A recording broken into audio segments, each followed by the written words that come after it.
Ngayon ay samahan niyo kami sa aming paglalakbay sa Calapan City.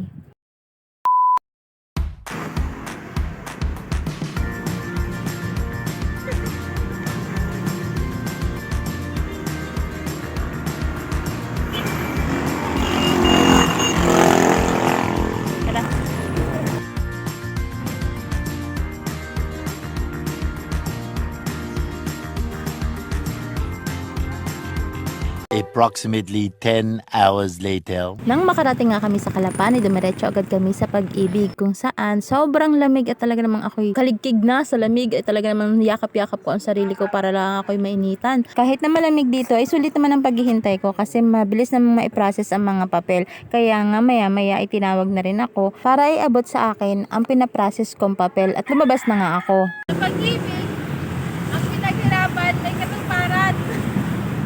Pagkatapos namin mag-asikaso ng papel sa Pag-ibig, ay dumiretso na kami sa PhilHealth.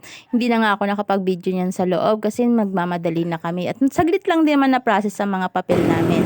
Kaya ayan, nagpicture na lang kami, ay video pala.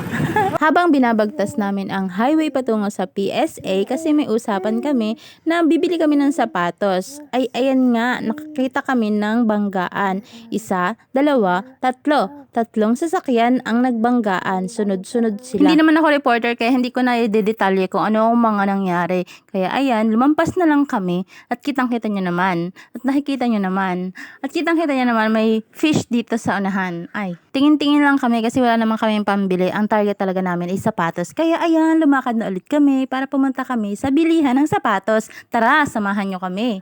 Bibili tayo ng sapatos. At eto na nga, nakita namin sobrang daming murang mga sapatos, iba't ibang klase.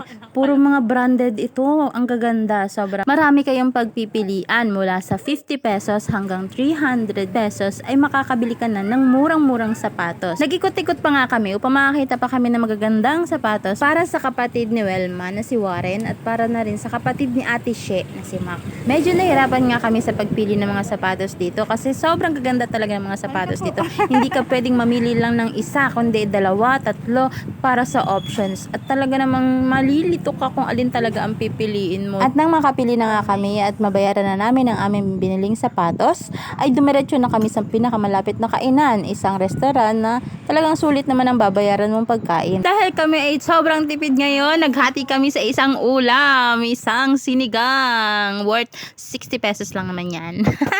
So nakatipid kami, 'di ba?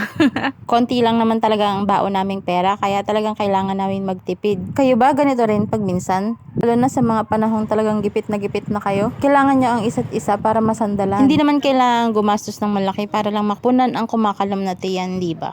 Matapos namin kumain, naglakad-lakad muna kami upang mahulasan naman. Abay, busog na busog din naman kami sa aming kinain. Sa aming paglalakad ay minamataan kaming magtitinda ng mangga. Naku po, nandito na naman tayo, kakain na naman tayo. Abay, wala ka ng sawa sa pagkain, si Rila. Aba, ay syempre, hindi rin ako nagpatalo. Tumikim din ako. At talaga namang napakasarap. Ay, gulping sarap talaga. At sa di kalayuan ay may namataan ako. Dito na mga nganib ang wallet ko. Ay talaga namang zoom in pa at maya maya ay lumapit ako kay Ate She. Nakikita mo ba yung nakikita ko? B1, B2. Tara na. At yan na nga, after kong mamili ay tingnan ko sa salamin kung tama ba ang sukat. Ay talaga namang hilig ko ang oversize. At itong isa pa, namimili na din. Mamaya-maya kinuha niya yan tapos binalik din ang ending. Wala siyang napili kaya naman binayaran ko na ang aming biniling ukay. Ukay. Tara, let's. Maggagala na naman tayo. Ito ang aming pampalipas oras habang naghihintay ng aming schedule sa BIR.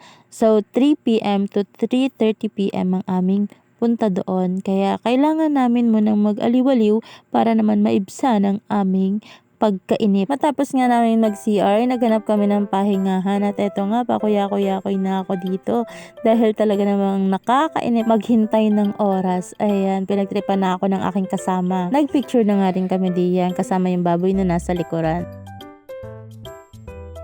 Matapos ang aming pamamasyal sa Ukayan ay dumiretso naman kami sa City Mart. Sa puntong ito ay hindi namin alam kung bakit kami umaakyat sa escalator. Kaya bumaba na rin kami agad. Naalala ko nung first time kong sumakay sa escalator. Aba, hindi ako magkaintindihan kung paano ko hahakbang. Na-experience nyo na rin ba yun? Kaya ang ginawa ko ay nagbilang muna ako ng hagdan na lalabas bago ako nag-step 1. At ayun nga, pagkababa namin ng escalator, pumunta na agad kami sa grocery at nakapunta kami dito sa mini market. Ayan, hindi ko alam kung anong tawag doon, basta yun na yun. Tapos tumingin-tingin kami dito ng mga frozen products. Ayan, nagugutom kasi kami, naghahanap kami ng pagkain, inumin. At yan, nakita nga namin mga Korean foods. At sabi ko, kapag nagkatrabaho na kami, makakatikim din tayo niyan. At nakita ko nga itong kimchi dahil nakatikim na ako nito. Kaya in-explain ko yung lasa nito.